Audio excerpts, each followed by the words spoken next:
Well, Labor is behind a bid to control what you can see on your TV, and it is disturbing. What is being dubbed prominence laws will soon dictate what positions apps get on smart TVs. Sounding the alarm, Australia's big subscription TV players warn the government is trying to take control of your television. A new full-page advertising blitz takes aim at Labor's promise to introduce a so-called prominence framework. Free TV streaming apps like the ABC's iView could be locked in first ahead of other competitors. Search results may also be changed to ensure their shows are displayed first. The law would mean that smart TVs and news aggregator services must put the ABC ahead of Sky News, while search results could even be manipulated to drive Australians to videos produced by the national broadcaster. It means that the ABC and SBS will be given a direct commercial advantage over this network. And it isn't even just those two outlets which will be given the advantage. I wrote about this issue at length this week, and every commercial free-to-air will also be given prominence advantage. That includes 9, 10 and 7 as well. There's actually half a dozen apps smart TV manufacturers will need to pre-install on your TV ahead of Sky News. For Foxtel, it would mean that they would have to put their competitors first, even on its own Foxtel products. And I wonder why that is. Labor figures have been extremely critical of Sky News Australia because we report the news they don't want seen.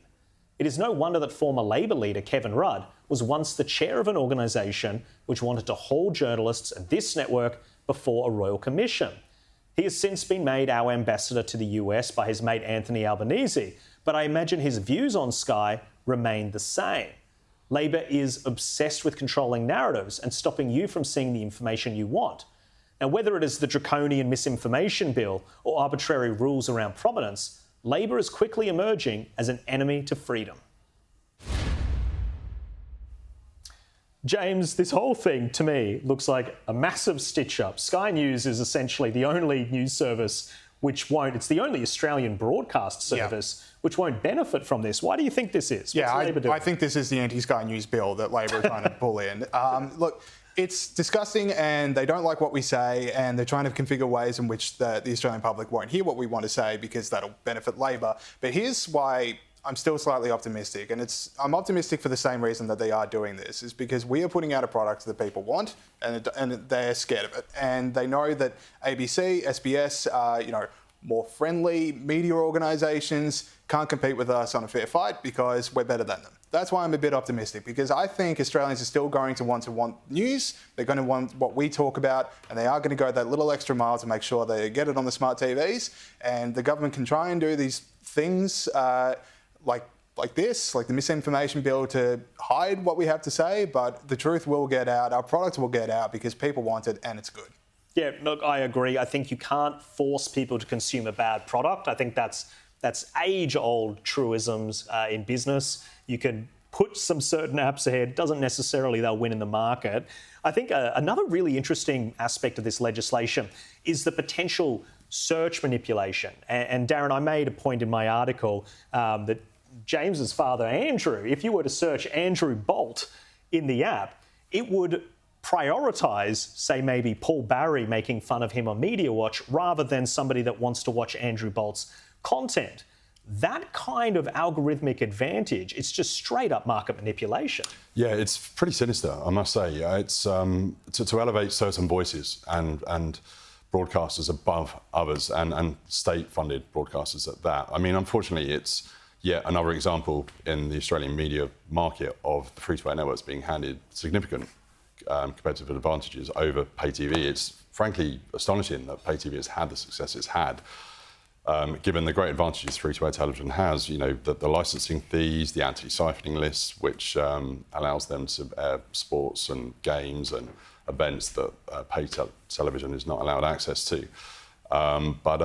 Yeah, it should be looked at. It's a pretty sinister move, and people should have the free will and the opportunity to access the media that they want to consume and read and view and listen to. And it's egregious, and it should definitely be looked at. And yeah, I mean, good on the free-to-air industry for actually sticking up for for itself and its position. And it should be noted as well, this is a position that's really, the government's proposed this, but it's been put forward by 3TV, which is the lobby group for free-to-air broadcasters, and ABC and SBS. Look, you can't blame them for trying, but how foolish for Labor not to understand exactly what they're doing. I mean, to misunderstand streaming services as being somewhat comparable of a product to free-to-air. It's a completely different distribution point. It has nothing to do with free-to-air.